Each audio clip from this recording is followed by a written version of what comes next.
qudam nima deydi, oshnam nima deydi, qarindoshim nima deydi, mahalla nima deydi desa der, aytsa aytar. Nima bo'pti ular aytsa? Nima bo'ladi gapirsa? Payg'ambarimiz alayhissalom gapirgan nima? Omonda bo'laman deb o'ylaysizmi siz odamlarning gapidan?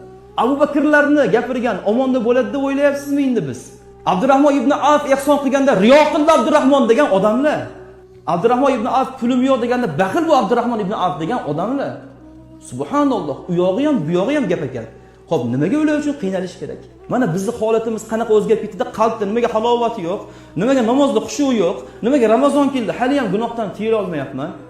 Ha, biz shuncha ish qilib qo'ygandan keyin qanday halovat bo'lsin qalblarimizda? Qanday sakinat bo'lsin dillarimizda? Qanday xushu bo'lsin namozlarimizda? Qanday taqvo bo'lsin ro'zalarimizda? Biz shuncha takalluf bilan yashayapmiz hayotda.